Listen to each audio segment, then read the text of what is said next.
स्वागत है आप सभी का आपके अपने चैनल बायोलॉजी ज्ञान में। अजीत सिंह लेके आया हूँ आपके लिए नया वीडियो। पिछले वीडियो में हमने पढ़ा था अलैंगिक जनन के बारे में, उसी से रिलेटिव कुछ प्रक्रियाएं हैं, अलैंगिक जनन से रिलेटिव कुछ प्रक्रियाएं हैं जिनके बारे में हम पढ़ेंगे। पहली विधि है जो उसे हम बोलते हैं द्विविभाजन, जिसे बाइनरी फिजन बोलते हैं। द्विविभाजन होता क्या है इसके बारे में हम 2 लाइन लिखेंगे, पढ़ेंगे, समझेंगे इसके बारे में कि द्विविभाजन क्या होता है।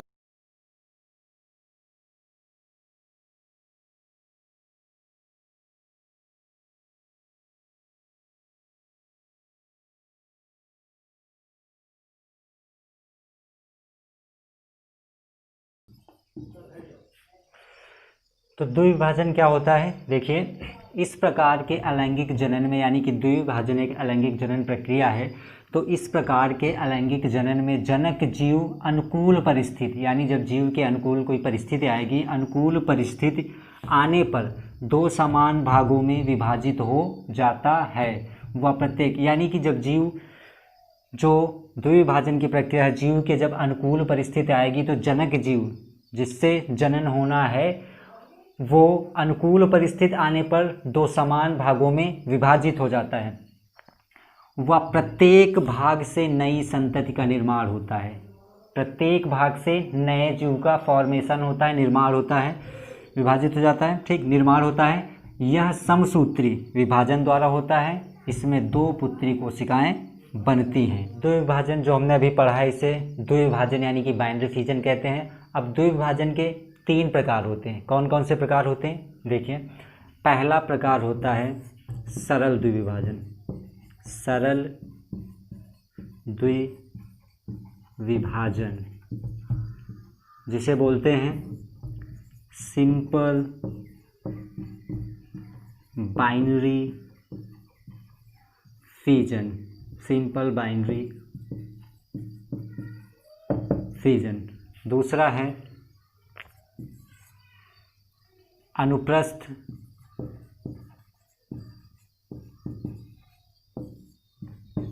द्विविभाजन जिसे बोलते हैं ट्रांसवर्ज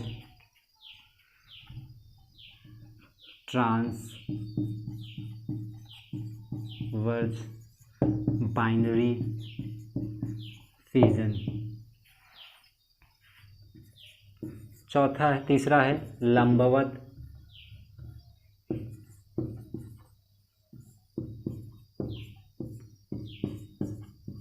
द्विविभाजन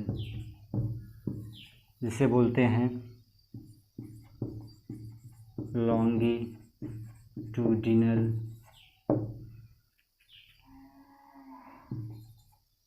बाइनरी फिजन। पहला प्रकार है सरल द्विविभाजन से सिंपल बाइनरी फिजन बोलते हैं। दूसरा है अनुप्रस्थ द्विविभाजन से ट्रांसवर्स बाइनरी फिजन बोलते हैं। तीसरा है लंबवत द्विविभाजन से लॉन्गिट्यूडिनल बाइनरी फिजन बोलते हैं। इन दोनों के बारे में हम बाद में पढ़ेंगे। सबसे पहले पढ़ते हैं कि सरल द्विविभाजन क्या है।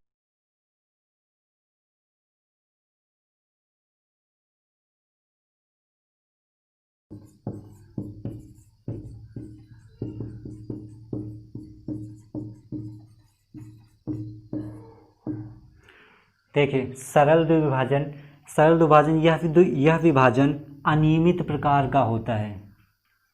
यह द्विविभाजन अनियमित प्रकार का होता है। इसमें विभाजन की दिशा अनिश्चित होती है। जैसे अमीबा, उदाहरण में हम अमीबा लेते हैं, इसके बारे में हम भी समझेंगे अच्छे से डायग्राम बना के। तो सरल द्विविभाजन में डेफिनेशन क्या है, यह विभाजन अनियमित प्रकार का होता है, इसमें विभाजन की दिशा अनिश्चित होती है। चलिए हम अब अमीबा, जैसे कि अमीबा बात की गई है, अमीबा उदाहरण हम लेते हैं, इसे डायग्राम से हम समझते हैं कैसे सरल द्विविभाजन होता है। चलिए हम शुरू करते हैं अमीबा के डायग्राम से कि बाइनरी फिजन कैसे होता है अमीबा में। सबसे पहले हम अमीबा लेंगे।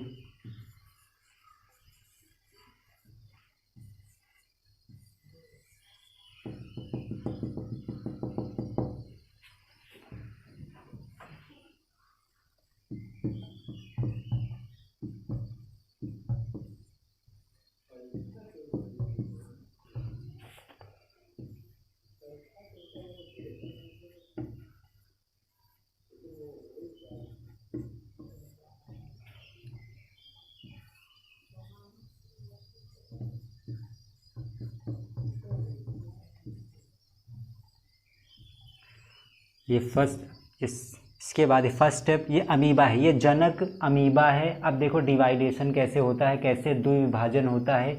एक जनक जीव से दो नई संतति का निर्माण कैसे होता है, बाइनरी फिजन में यानी कि द्विविभाजन में, उसके अंतर्गत सरल द्विविभाजन में। उसके बाद क्या होगा, ये कोशिका कला है, ठीक। ये जो आउटर लेयर है सेल्स की अमीबा की, ये कोशिका कला है। ये क्रोमैटिड्स यानी गुणसूत्र क्रोमोसोम्स हैं।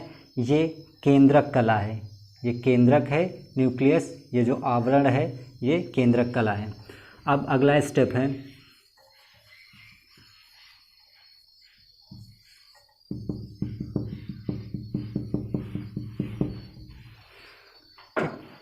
इसे भी हम कोशिका कला बोलेंगे। ये जो है यहाँ पे नष्ट यानी कि ये अब नष्ट होती केंद्रिका,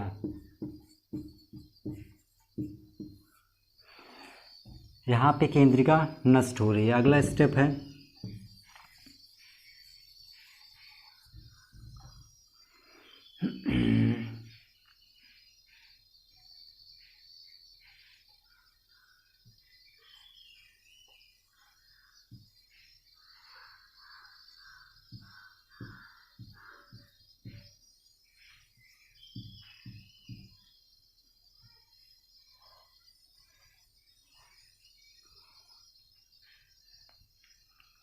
इन्हें बोलेंगे हम संतति गुणसूत्र। ये जो नए गुणसूत्र हैं कोशिका नष्ट हो रही है इसके बाद, इसे बोलेंगे बहुध्रुवीय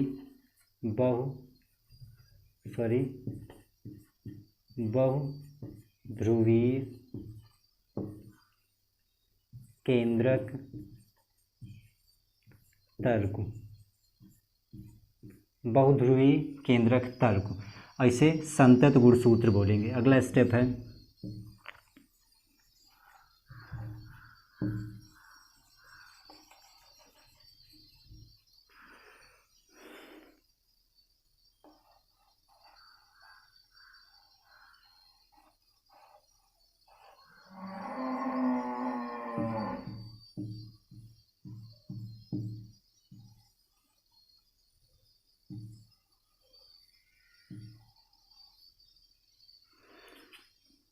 इसे भी हम संतत केंद्रक संतत गुणसूत्र बोलेंगे। ये त्रिध्रुवीय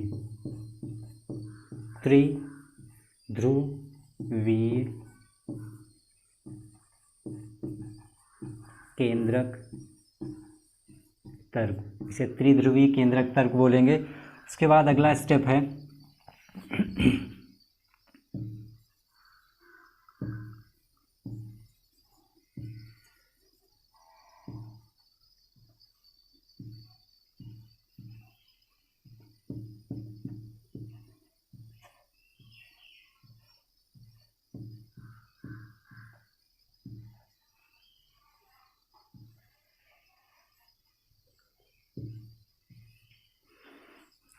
एक ध्रुवी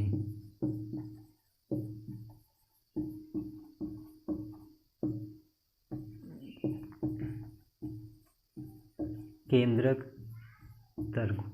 ये बहुध्रुवी केंद्रक तर्क है। ये त्रिध्रुवी, थ्री पोल्स आपको दिख रहे होंगे, यहाँ मल्टीपल पोल्स आपको दिख रहे होंगे। त्रिध्रुवी केंद्रक तर्क है। ये एक ध्रुव, इसका ध्रुव एक है, एक ध्रुवी केंद्रक तर्क है। ये संतत गुणसूत्र हैं जो नए बन रहे हैं। यहाँ पे देखो आ नहीं रहा, मैं ऊपर इसको ऊपर समझा रहा हूँ।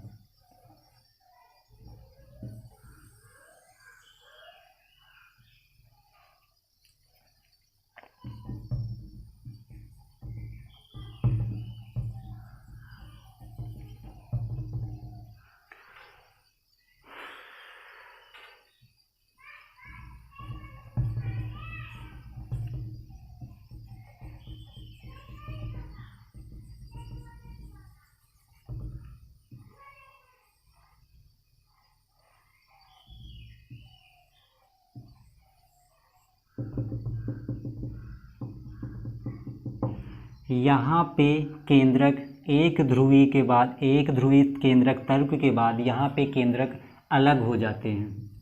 इन्हें बोलते हैं संतति केंद्रक। उसके बाद अगला स्टेप, पूरा अमीबा 2 पार्ट में डिवाइड हो जाएगा। इसे बोलेंगे संतति अमीबा।